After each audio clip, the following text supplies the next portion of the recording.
Welcome, everybody. It's rainy where I'm coming from. I don't know about you, Ynge. Happy rainy Tuesday. I am so excited because I have a new host for a new show that's going to be airing Tuesdays at 7 p.m. called The Art of Living with Dr. Ynge. I'm not going to try to pronounce her last name. She can do that. And me asking the question. So, hey, Ynge. Hi there, Kerri. How are you today? I am good, and the weather here is good, even though it's rainy season in South Florida. All right. So, for the listening audience who is interested, as I alluded, we are starting a new show called The Art of Living, which I was inspired to do with Ynge because she is constantly educating me on either nutritional information or ways to help my energy flow. And so I thought, with her wisdom and experience, and I'll let her share her age if she so chooses, she would be a wonderful person to share with the listening audience each week so that people can tap into her wisdom that she's accumulated in over so many years. So, Ynge, do you want to share with the listening audience a little bit about yourself? Okay, so I'm an acupuncture physician and a naturopath. I guess I have accumulated wisdom during my 86 years on this earth. I bet Going it on looks to like you at 86, just saying. and well, I have always been interested in nutrition, for example, I mean, since forever, because I don't know, I just never liked fast food, for example. Hmm. I grew up in Sweden, and we had the only thing street food you had there when I grew up, as you can see, that's a long, long time ago. They only had hot dogs, and I couldn't stand it. I couldn't stand I it. hate hot dogs. Yeah. The dogs, I couldn't stand the bread. I didn't really like bread anyway. So it was nothing that interested me. And then, uh, and then I lived in Sweden. I lived for 2.5 years in what is now Bangladesh. And then we moved to Venezuela. Well, oh, and in Bangladesh, for example, their street food was chicken tikka. It's not exactly the same as the Indian. Very, very spicy and very, very nice, very rich. And as I said, it's so spicy you eat it that you almost sweat through the ears. But I love that. In Venezuela, I don't. I guess, yeah, I guess they sell stuff there, but when you cook at home, you don't even look at those things. Yeah. Yeah. Well, so my thing, so you've acquired a lot of wisdom. I mean, you're 86 years old. That's it. There are so many people who are in their 50s who struggle with so many ailments and impediments based on, either the nutrition that they're taking in or lack of movement, all of these things, which is what you and I hope to discuss each Yeah. Tuesday night at 7 p.m. But you weren't always educated, or maybe you were, but in nutrition, you went to school to be an engineer, correct? A chemical engineer to start? Yes. And in between, I went, as a matter of fact, to a cooking school too. But we learned, I don't think I was more than 10, 11 years old. We had nutrition classes. Yeah. And so, Interesting. so you learned something. Yeah. Here Not it's the food, nothing. not the food pyramid that we all learned in school, where you have to have all of these, and this is how much. No, um, but it was about nutrition in general, you know. And yeah. of course, when I grew up, there was not too much food. So nobody was fat. And I really believe that the real cause to everything, I specialize in allergies. That's what I work with because that has so many ailments per se, but that's also a symptom. And really, the root symptom is really what you put in your mouth. Yeah. Well, it's so interesting because my sister and I were talking about this the other day, right?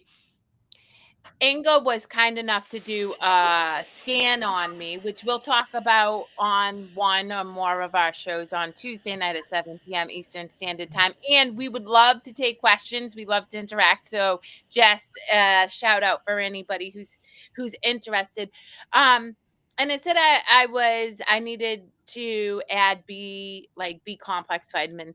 And I was telling my system, like, to be healthy in America is grossly expensive at times. It can be really ridiculous. So, how do you encourage people to make those choices when honest to God, it's easy to get soda and stuff because it's more cost Yeah. effective. Yes, at the moment. But then, I mean, what does it cost to get sick? It's so true. And everything is really prevention. In Chinese medicine, they say you can do anything, you can do anything you want to your body until you're about 28 years old. But then it starts to stack up. And Mm, if you look at often young, especially guys at 35, boink, they die of a heart attack. The at first sign, 35. the first sign of a sick heart is deadly heart attack. Yeah. Yeah. So they have just kept on and never, because they never really felt bad, but they didn't realize. And I think that's another thing, we don't realize when we start to feel sick because it just goes so slowly. The You same know, as if sorry, go ahead. Finish your thought and then I'll no, go I was there. just thinking that it's the same way as when you gain weight. Say you gain 2 pounds a year. That is 20 pounds in 10 years. Yeah.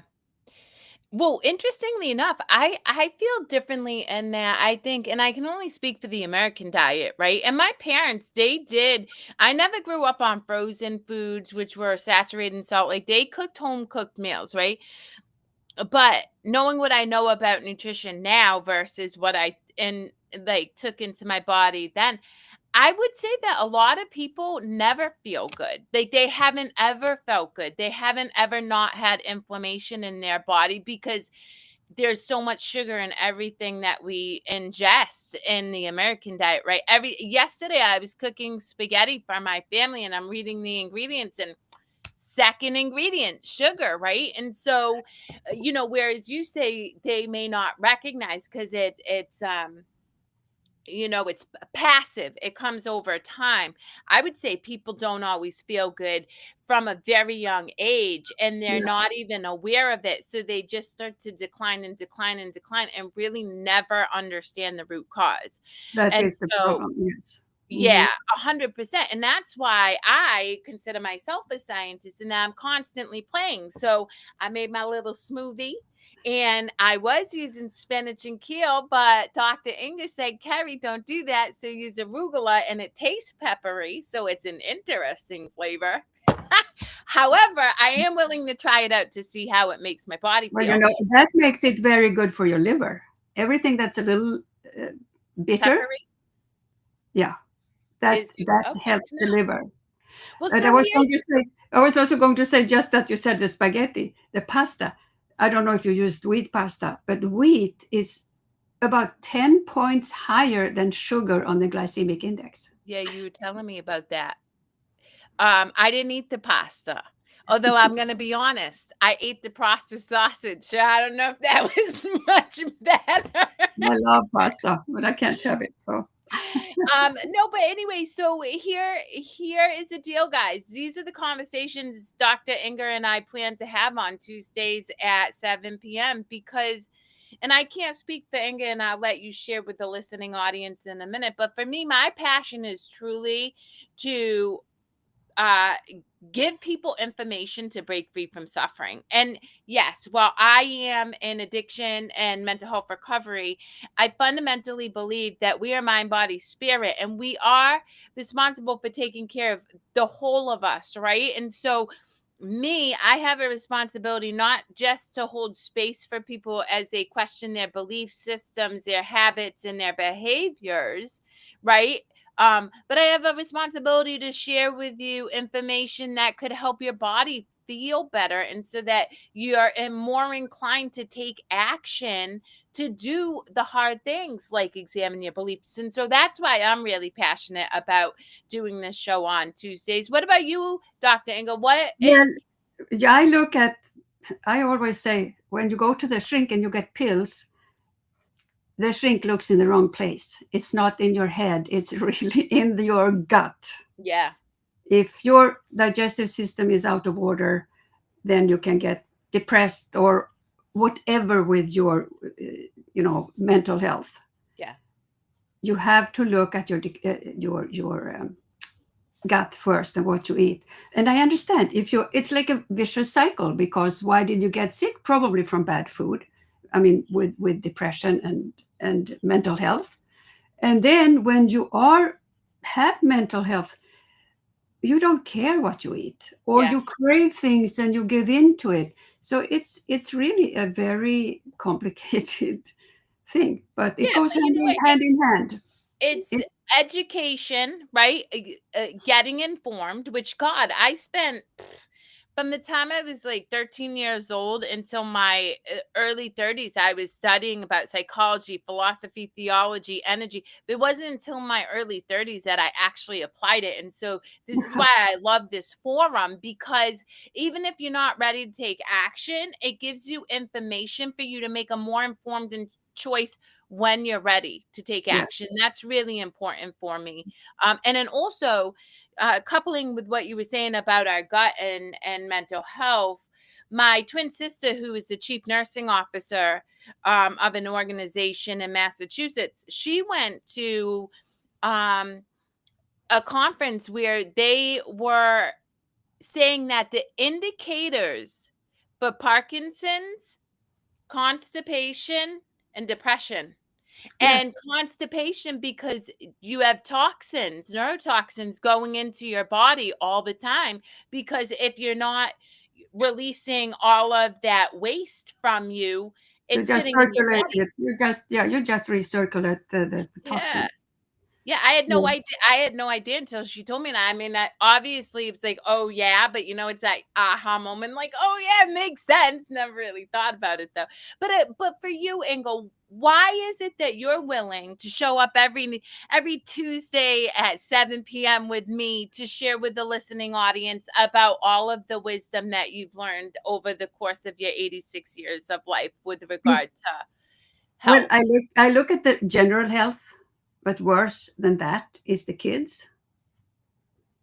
Like children today live shorter than they don't live as long as their parents Yeah. in age. I don't mean that they die before the parents do, but you know what I mean. And I think that we have to wake people up.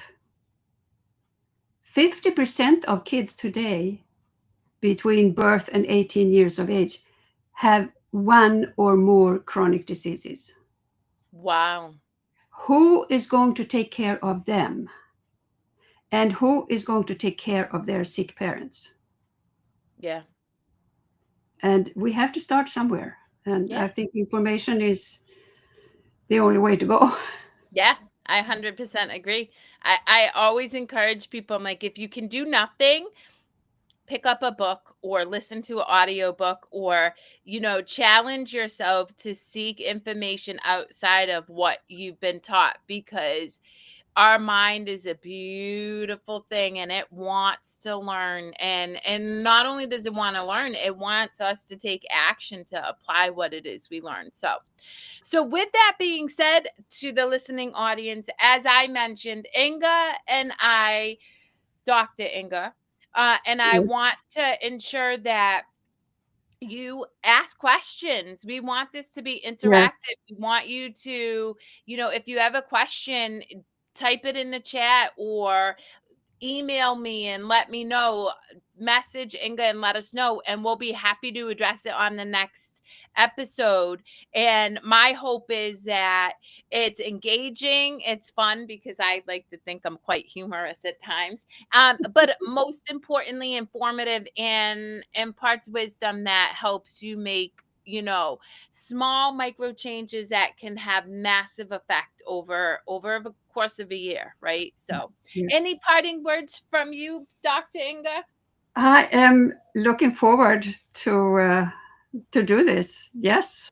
Me And I too. love you, Perry, and you are funny. And I just see your face and I start smiling. I love that. Speaking of, I just want to let the listening audience know, right? So I'm 45 years young and fabulous.